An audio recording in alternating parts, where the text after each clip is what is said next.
Let's tell you about the United Nations World Food Program. It has found that ongoing violence in the Eastern Democratic Republic of Congo is exacerbating the hunger crisis. The United Nations says around a quarter of the heart of Africa's population is facing crisis levels of hunger, causing a surge in people arriving to an already overcrowded camp and putting strain on the World Food Program's efforts. We get more details on the situation on the ground with the UN World Food Program Regional Director for Southern Africa, Dr. Menghestab Haile. Thank you very much, sir, for your time this morning. Maybe we should start with what is the understanding of the work that from the work that you do of the situation in the Democratic Republic of the Congo. What is fueling the conflict? Well, thank you very much for having me here. The DRC is a big country. The crisis that we have, the conflict, is in the eastern part of the country. There are 3 provinces that this conflict is happening. The rest of the 23 provinces, there is actually quiet and it's peaceful. Now, the problem there is people have been displaced so many times. And I have been, in the last 2 years, I have been 5 times. 5 times to Kinshasa and Ngoma, Bukavu, and these are the areas. And initially, these areas were very productive and beautiful places.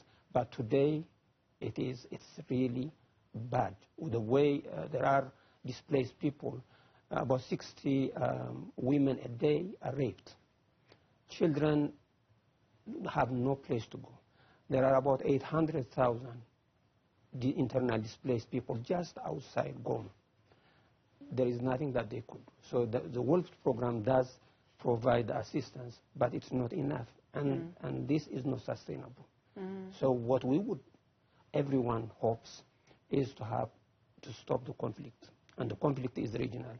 And if I may highlight what is happening now, there is a bit of hope, because the African Union and the SADC member countries are really looking at how to resolve the conflict. And in fact, as we speak now, the SADC presidents are meeting in Zambia, Lusaka, to discuss the issue of DRC.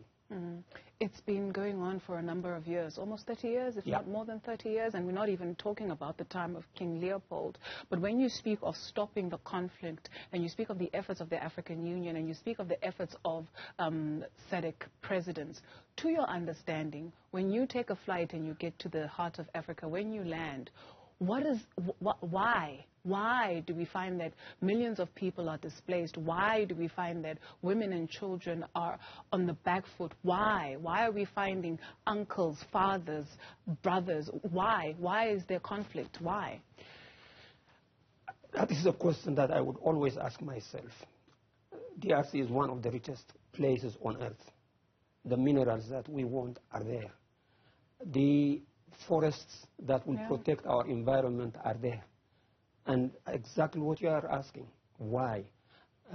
There are many theories and people can say, but what we see is that women and children and girls are bearing the brunt of the conflict. And people, let me give you one story.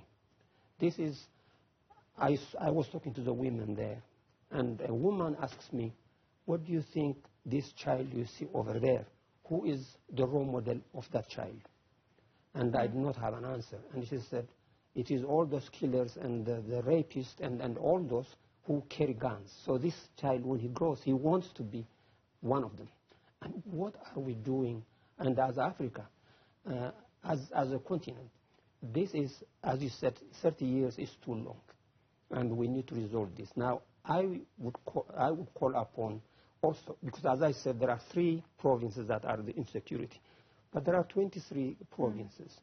I would call upon every African businessman or woman to invest in DRC, because if we have investment, if we have resources in the other places, there is hope to also resolve the issue on the 3 provinces. When you speak of us investing in the Democratic Republic of the Congo, there's also a sense of fear, right? Because of, do we call it misinformation? What do we call it? Because when you think of going to a place, you always, it's either people go online or they check which places are safe. And the DRC puts people off, right? But there are those who thrive. There are those who are doing business, who are mining cobalt, who are owning some of those provinces where there's conflict. Even though there's instability, there's stability where their business is concerned. How do we understand that? I agree with you. And people see DRC through the eyes of the East, the Eastern Congo. And I have traveled a lot. I have traveled to the 12 countries. I'm regional director, so I cover all the SADC countries. And wherever I go, I talk with people. When you say the word DRC, they think about the war. I have traveled to the US, I have traveled to Japan, China, everywhere to actually speak on behalf of DRC. Because 23 of those provinces, you go to Kinshasa, there are 20 million people, peaceful. Now, feeding those people, they import about 70% of what they eat. Now, it is, so as you say, there is a lot of opportunity for business. There is a lot of opportunity for also protecting let's not forget, the Congo Basin is 60% of that lies in the DRC. And if we are talking about world climate change and the issues of that, we must protect those forests. But the forests are going fast because people are cutting them. Now, so there is a whole opportunity. And as I said, as World Food Program, we are doing what we can, but that is not a solution. There are 6 million displaced people over the East, and 6 million people. I mean, several countries in the SADC countries. It will be several countries. Yeah. How can we help? I think you are already helping by speaking about this, advocating for the country. And many people, as we said, they don't know what is happening in the rest of the country. So let's advise other people that it is safe to go there. But at the same time, let's task our leaders to resolve the problem. Because without that conflict, that conflict needs a solution, and it needs a political solution.